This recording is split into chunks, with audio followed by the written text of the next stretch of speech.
visi, yakni nanti kedepannya sebagai pemimpin pembelajaran kita harus mampu membuat sebuah visi sekolah yang terbaik untuk siswa atau peserta didik, seperti itu. Di sini perkenalkan ada Bapak Sese Ferdiansah. Ini adalah Bapak fasilitator kita yang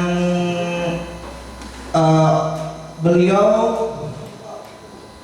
di daerah Majalengka ya Bu ya, daerah Majalengka.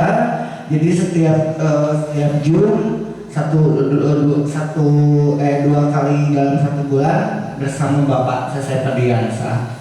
Beliau cukup tegas karena apapun itu bentuk tugas yang ada di LMS selalu direvisi oleh beliau. Nah, terus kemudian Ibu Pri yang baik hati, itu ibu pengajar saya, ibu praktik, Ibu Imas Susilawati SPD. Beliau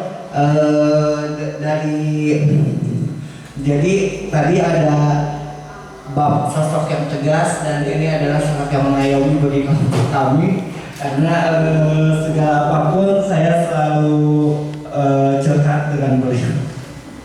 Kemudian ini si ganteng kalem dari SD Cipir 1, saya sendiri Solihin juga SPD.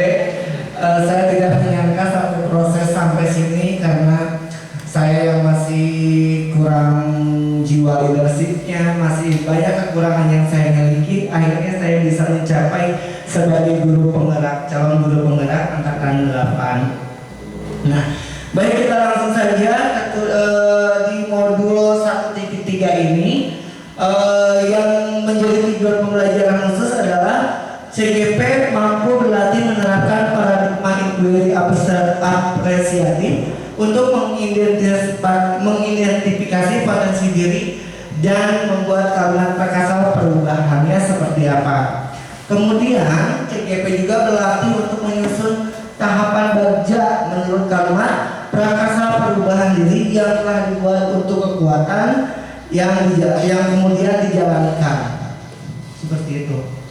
Kemudian apa itu paradigma inquiry apresiatif? Nah, inquiry apresiatif ini sejatinya adalah sebuah model manajemen perubahan yang memegang prinsip psikologi positif dan pendidikan positif. Jadi, pendekatan paradigma ini khusus digunakan untuk membangun sebuah visi. Jadi kita sebagai guru, sebelum kita menetapkan sekolah yang kita inginkan, itu kita harus membuat visi terlebih dahulu. Seperti itu. Nah, digunakan dengan pendekatan paradigma inquiry apresiatif.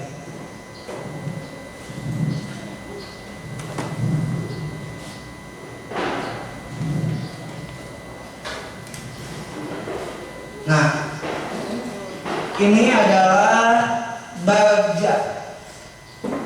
Inquiry apresiatif ini ada tahapannya Bu. Bagja B-nya adalah buat pertanyaan utama, A-nya adalah ambil pelajaran, G-nya adalah gali mimpi bersama, J adalah jabatan rencana, dan A adalah atur eksekusi. Jadi setelah kita membuat pertanyaan utama, setelah kita mengambil pelajaran dari sebuah visi tersebut, kemudian kita gali mimpi apa yang harus kita laksanakan, harus kita capai, harapkan, lalu kita jalankan rencana, kemudian atur eksekusinya. Lanjut, visi guru penggerak yang saya ingin ciptakan. Tadi kan kalau di sekolah kita menciptakan atau mewujudkan siswa yang jujur, unggul, agamis, responsif, amanah, dan akhlakul karimah. Kalau saya nanti sudah punya sekolah, ceritanya berangan-angan dulu. Nah, ini visi guru saya, visi saya mewujudkan peserta didik yang mandiri, unggul, kreatif, aktif, dan berakhlakul karimah. Hampir sama, cuman bedanya tidak ada agamis dan responsif, ya, sama jujur kalau nggak salah, ya. Kemudian apa saja penjelasan komponen di sini, Bu? Mandiri itu adalah menggambarkan siswa yang berdimensi pada profil pelajar Pancasila. Kemudian dimensinya adalah mandiri. Terus unggul menggambarkan profil Pancasila dengan dimensinya bernalar kritis. Jadi siswa mampu bernalar kritis dan mampu menyampaikan pendapatnya, mengungkapkan pendapatnya di dalam kelas. Itu adalah unggul. Kemudian kreatif menggambarkan profil pelajar Pancasila dengan dimensi kreatif. Jadi kita menciptakan sosok seorang siswa yang memiliki pemikiran yang kreatif, inovatif, serta mampu menciptakan daya kreativitasnya sesuai dengan imajinasi siswa tersebut, seperti itu. Kemudian aktif menggambarkan profil pelajar Pancasila yaitu gotong royong. Jadi sebagai siswa, sebagai guru kita harus dapat mewujudkan siswa yang rajin, yang saling tolong menolong, bergotong royong sesama dengan diawali dengan contoh sikap yang pembiasaannya itu membersihkan di dalam kelas tanpa adanya amuk-amukan gitu ya. Tergerak gitu. Jadi dengan sendirinya anak mempunyai kesadaran, melihat piket langsung dikerjakan. Nah itu adalah aktif. Sekarang berakhlak karimah menggambarkan profil Pancasila dimensi beriman dan bertakwa. Nah termasuk kalau di visi yang di sekolah kita yaitu agamis ya. Nah kita selain menciptakan unggul, kreatif, kita juga harus menciptakan siswa yang berakhlak karimah. Karena akhlak adalah nomor satu yang harus kita angkat atau harus kita unggulkan. Karena dengan akhlak yang baik, dengan perilaku yang baik, dengan kebiasaan yang baik, kita dapat menciptakan siswa atau pelajar yang lebih baik. Kemudian prakasa perubahan dirinya. Nah, pada aspek ini unggul, saya akan berfokus pada sebuah dimensi mandiri.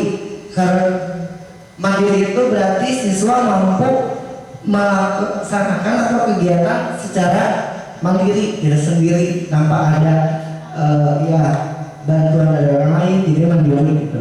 Jadi setelah melakukan prakasa perubahan diri, saya merubah menjadi berupaya untuk meningkatkan percaya diri, dimensi mandiri profil pelajar Pancasila pada siswa SD Negeri Cipete 1 melalui pembiasaan dan pembelajaran. Tahapan Bagja berdasarkan prakasa perubahan diri.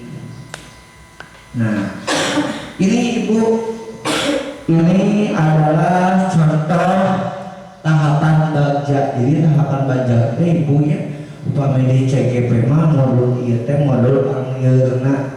Soalnya kita teh sudah harus berpikir bagaimana cara membuat visi dengan tahapan-tahapan seperti ini.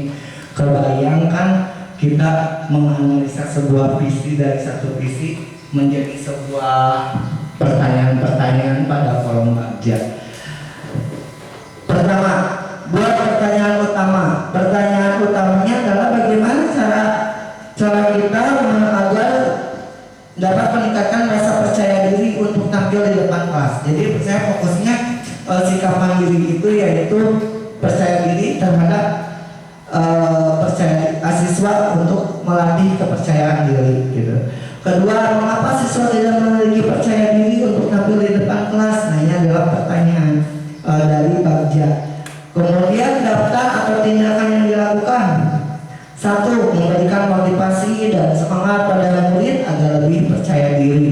Jadi seorang guru harus dapat selalu memberikan motivasi agar siswanya mau tampil di depan dengan cara misalnya sering menyuruhnya ke depan, jadi lamun ada siswa yang banyak istilahnya senang tampil teh ulah digereh-gereh Bu. Jadi kadang dihayu-hayu, bagus semangat ayo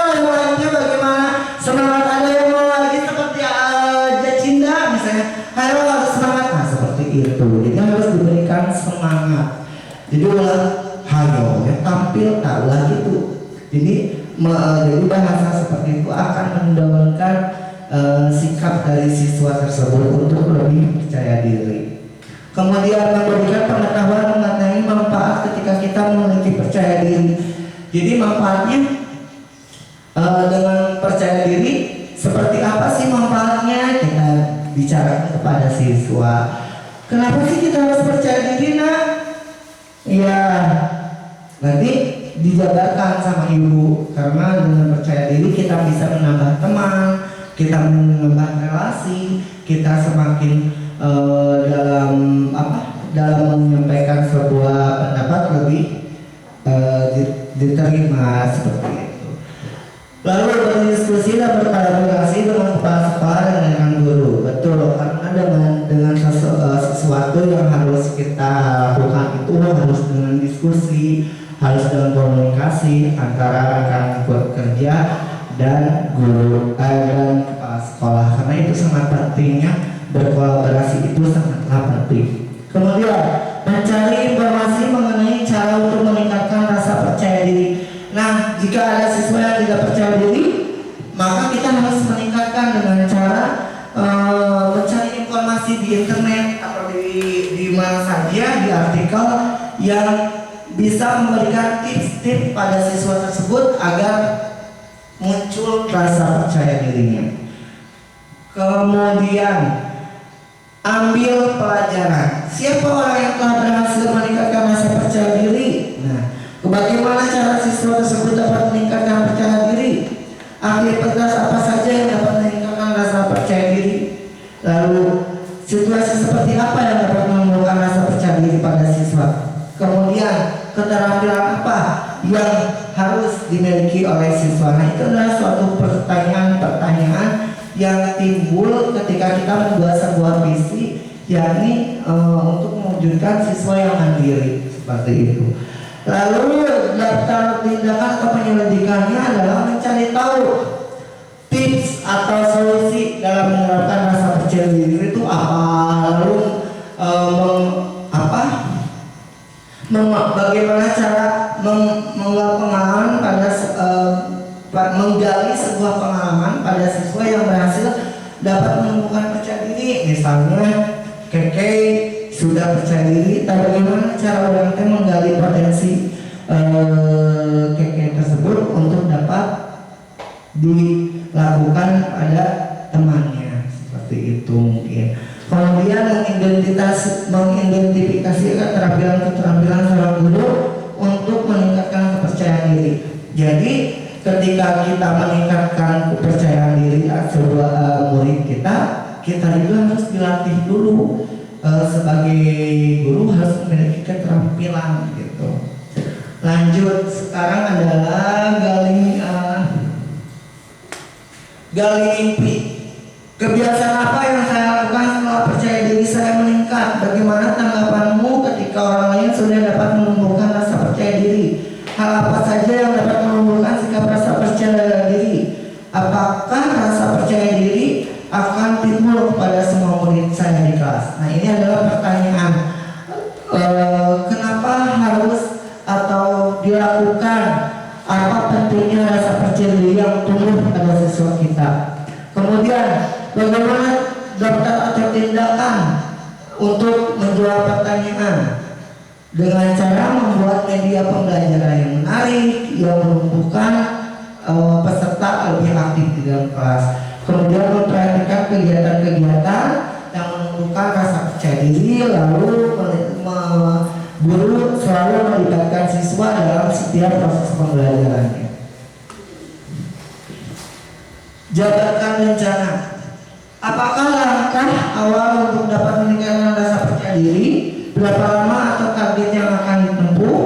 Kemudian media atau alat peraga apa saja yang dapat memberikan motivasi dalam peningkatan percaya diri siswa? Kemudian bagaimana cara untuk mengukur keberhasilan dalam meningkatkan percaya diri? Nah, itu adalah pertanyaan pada saat di poin buat jabarkan rencana. Kemudian jawabannya adalah pertanyaan tentang motivasi kepada siswa sudah memiliki percaya diri. Jadi guru wajib bertanya kepada siswa, apa sih kiat-kiatnya kamu udah bisa percaya diri dalam kelas seperti itu. Kemudian membuat kuesioner yang berupa pertanyaan, mengapa kita harus memiliki sikap rasa percaya diri. Jadi nanti ibu-ibu, bapak dan guru membuat sebuah kuesioner dibagikan kepada murid, tanyakan apa yang memotivasi siswa itu harus percaya diri seperti itu. Kemudian berkolaborasi dengan bapak kepala sekolah dan dengan kerja itu sangat penting.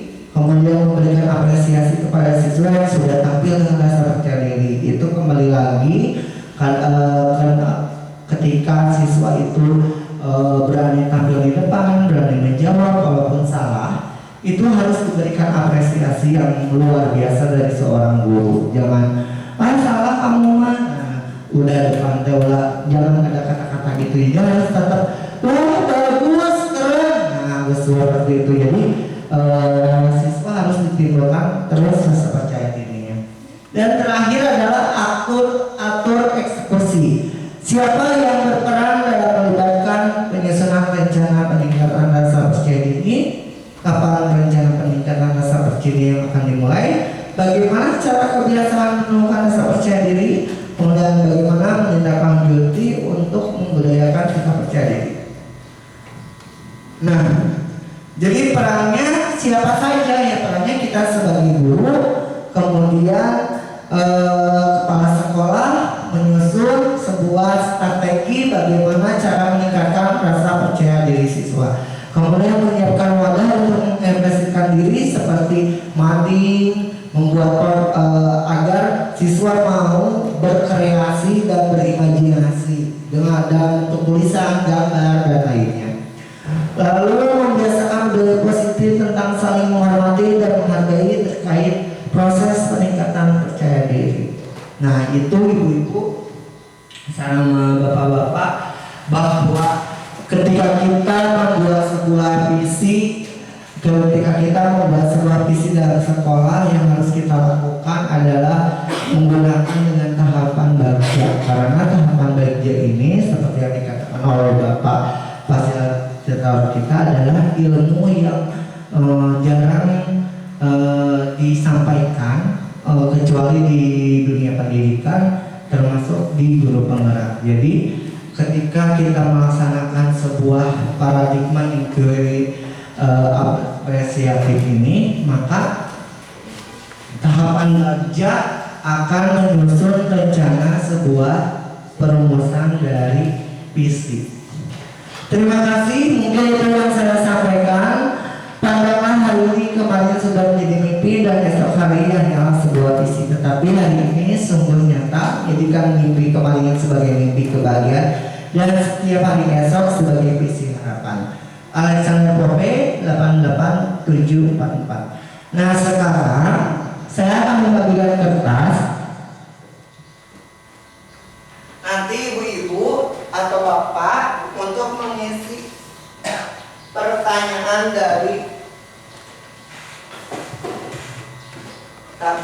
dari ini dijawab lalu ditempelkan melalui post-it ya.